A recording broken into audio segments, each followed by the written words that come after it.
El anhelo de todo creyente es poder estar más cerca de Dios.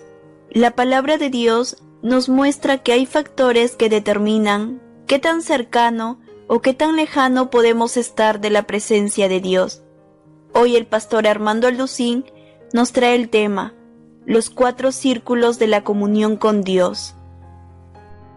Estos 4 círculos de comunión los encontramos en el Antiguo Testamento y es increíble, los encontramos también en el Nuevo Testamento.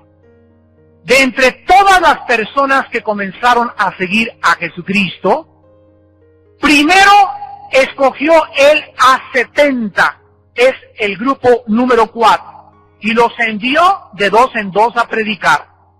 Más tarde, después de haber pasado una noche entera orando, escogió 12 para que estuvieran con él. Los 70 no estaban con él. Los 70 solamente recibían órdenes y se iban a hacer cosas, pero escogió a 12 para que estuvieran con él. Aquí encontramos el tercer grupo o el tercer círculo de comunión.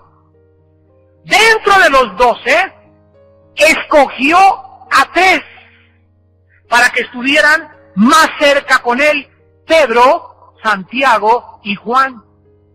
Y de esos 3, solo uno, el apóstol que en todos los cuadros de la última cena está personificado, recostado en el pecho de Jesús. Solo uno, el apóstol, que se le llama en la Biblia el discípulo amado. Juan fue el que ganó el círculo más íntimo de comunión con Dios.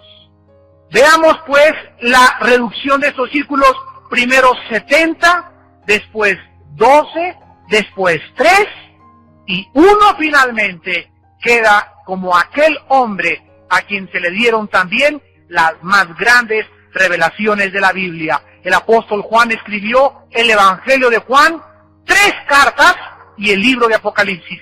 5 libros del Nuevo Testamento fueron escritos por el apóstol Juan. En 4 ocasiones diferentes vamos a ver que Cristo no admitió que viniera nadie más que Pedro, Santiago y Juan. Vayamos a Lucas, capítulo 8, en el Nuevo Testamento. Lucas, capítulo 8, versículos 51 al 56. Entrando en la casa, no dejó entrar a nadie consigo.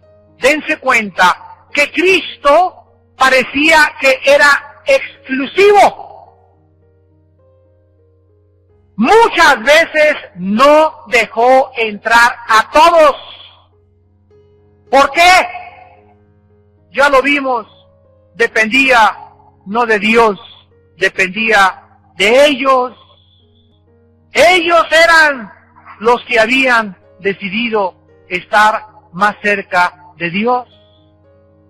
No dejó que nadie entrara con él, sino a Pedro, a Jacobo y a Juan, al padre y a la madre de la niña. Y lloraban todos y hacían lamentación, pero él dijo, no lloréis, no está muerta, sino que duerme. Y se burlaban de él, sabiendo que estaba muerta. Mas él, tomándola de la mano, clamó diciendo, muchacha, levántate. Entonces su espíritu volvió e inmediatamente se levantó, y él mandó que se le diese de comer. Sus padres estaban atónitos, pero Jesús les mandó que a nadie dijesen lo que había sucedido. Estos 3 que entraron con Cristo, ¿qué presenciaron? Una resurrección. Pero solo ellos podían ver esa resurrección. ¿Por qué no los demás? Porque los demás no estaban preparados para estar más cerca de ver el poder de Dios. Y es más, a los 3 que vieron la resurrección, Cristo les prohíbe que no se lo cuenten a los demás, que lo guarden en su corazón. Y aquí encontramos en el monte de la transfiguración, en Mateo 17, también solo a Jacobo, a Juan y a Pedro. Pedro, Jacobo, Santiago, que es lo mismo, y Juan. En el Monte de los Olivos, en Marcos 26:37, otra vez nada más, Jacobo o Santiago, Juan y Pedro. Y en el huerto de Getsemaní, Mateo capítulo 26, veámoslo brevemente.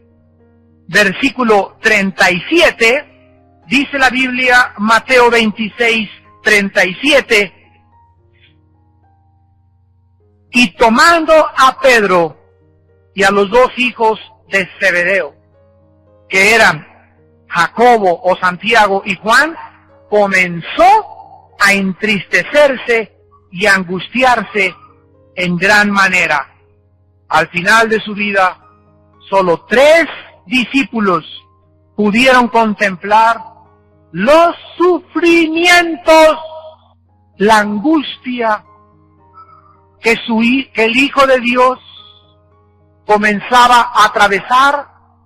Y has comprendido tú que es solamente los que entran en comunión cerca de Dios los que comprenden la muerte de Cristo.